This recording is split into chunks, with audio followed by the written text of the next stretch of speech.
Assalamualaikum warahmatullahi wabarakatuh. Selamat pagi anak-anakku.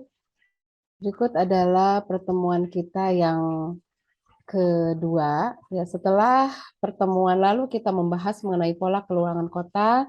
Sekarang kita akan mempelajari pola keruangan kota yang tentunya kondisinya bertolak belakang dengan kondisi desa yang sudah kita pelajari sebelumnya. Berikut kita akan mempelajari dari pola keruangan kota itu adalah pengertian kota, struktur ruang kota, dan interaksi desa kota. Baik, sebelumnya kita simak dulu apa itu pengertian kota. Kota adalah bentang budaya yang ditimbulkan oleh unsur-unsur alami dan non-alami dengan gejala pemusatan penduduk yang cukup besar dengan corak kehidupan yang bersifat heterogen dan materialistis. Demikian menurut Profesor Bintarto, guru besar dari UGM. Dan berikut adalah ciri-ciri kota, ya, yang tentunya sangat bertolak belakang dengan kondisi di desa. Ya, kalau di desa kita mendapatkan pola tata ruangnya yang sangat sederhana, kalau kota sudah menunjukkan yang kondisinya lebih kompleks. Untuk menentukan apakah suatu kota atau tidak digunakan atau ciri indikator sebagai berikut. Ya, kota tersebut biasanya tentunya sudah dilengkapi dengan adanya pasar, dan pertokoan atau pusat-pusat perbelanjaan, dilengkapi dengan ada tempat-tempat parkir, tempat rekreasi dan olahraga. Ya, tentunya bertolak belakang dengan desa ya yang pola tata ruangnya lebih sederhana dan simpel. Dari pola keruangan kota, kita akan mempelajari struktur keruangan kota yang sangat kompleks karena aktivitas di kota sudah sangat beragam karena jumlah penduduknya juga sudah sangat banyak.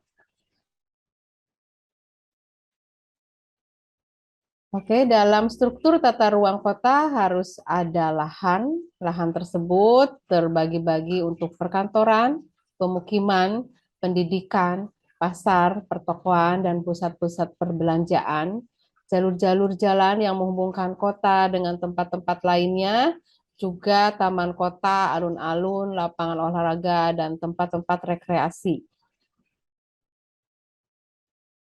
Ya, berikut pola keruangan kota yang diungkapkan oleh Ernest Burgess ya yang menganalogikan dengan pola keruangan kota itu tuh menjadi daerah-daerah yang melingkar-melingkar secara konsentris di mana Ernest membaginya menjadi 5 bagian atau zona ya terdiri dari zona 1 sebagai pusat kegiatan daerah, 2 zona peralihan, 3 zona pemukiman kelas proletar, dan 4 zona pemukiman kelas menengah, dan 5 adalah zona pengelaju sebelum kemudian menuju ke rural atau desa.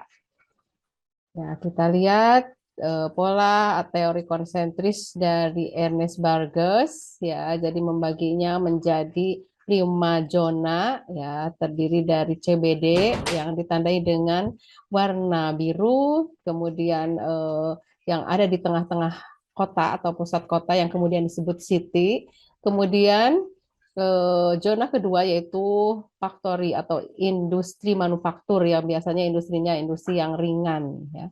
Sebelum kemudian menuju pada zona ketiga atau yang di sini diberi tanda warna merah dengan simbol hijau itu menandakan pemukiman kelas proletar atau low class residential. Ya, biasanya kelas menengah ke bawah. Ya, biasanya ada dekat di pusat kota yang kondisinya biasanya pemukiman padat dan cenderung kumuh. Kemudian berangkat ke zona keempat yang di sini dengan simbol ungu itu menunjukkan medium kelas residental atau biasa dihuni oleh penduduk kelas menengah ke atas, misalnya dalam kapasitas pegawai negeri dan yang sekelas dengan kelas-kelas menengah tersebut, dan lebih ke pinggir kota justru itu adalah dengan zona kelima itu adalah high class residental atau pemukiman kelas elit. Berikut pola keruangan kota menurut teori sektoral dari Hammerhot yang membaginya dalam kota itu dibagi dalam segregasi-segregasi ya.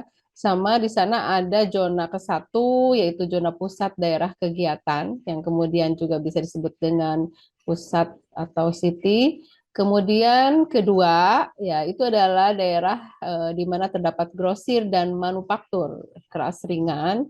Kemudian zona ketiga adalah untuk daerah pemukiman kelas rendah atau proletar atau buruh, dan zona keempat adalah zona untuk daerah pemukiman kelas menengah. Berikut kemudian zona pemukiman kelas tinggi, maaf, itu ada di zona kelima ya, dihuni oleh yang apa namanya para bangsawan atau elit yang lebih memiliki kemampuan ekonomi lebih tinggi. Ya, ini gambaran dari teori sektoral menurut Hammerhot yang dibedakan dengan simbol yang biru di tengah itu adalah CBD atau Central Business District, kemudian yang merah itu adalah kegiatan industri atau manufaktur kelas ringan, selanjutnya tiga atau zona hijau itu untuk pemukiman kelas proletar, dan ungu adalah untuk pemukiman kelas menengah, dan 5 itu adalah untuk kelas elit. Selanjutnya, ini adalah teori pola keruangan kota dari Haris Ullman, yaitu teori inti berganda, ya, di mana kota digambarkan, dianalogikan dengan yang lebih kompleks lagi. Yang zona ke satu adalah pusat daerah kegiatan, yang kedua zona grosir dan manufaktur, ketiga zona daerah pemukiman kelas rendah, yang keempat pemukiman kelas menengah. Selanjutnya zona kelima adalah pemukiman kelas tinggi atau elit, ya itu biasanya lebih ke pinggir dari suatu kota. Kemudian zona manufaktur berat, jadi industri-industri berat ada lebih ke pinggir lagi dari zona kelima. Kemudian zona ketujuh ya muncul lagi daerah di luar PDK atau pusat daerah kegiatan.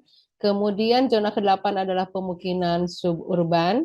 Dan yang kesembilan adalah zona industri, peralihan dari kota menuju rural atau desa. Demikian yang bisa saya sampaikan dalam pertemuan ini. Terima kasih. Wassalamualaikum warahmatullahi wabarakatuh.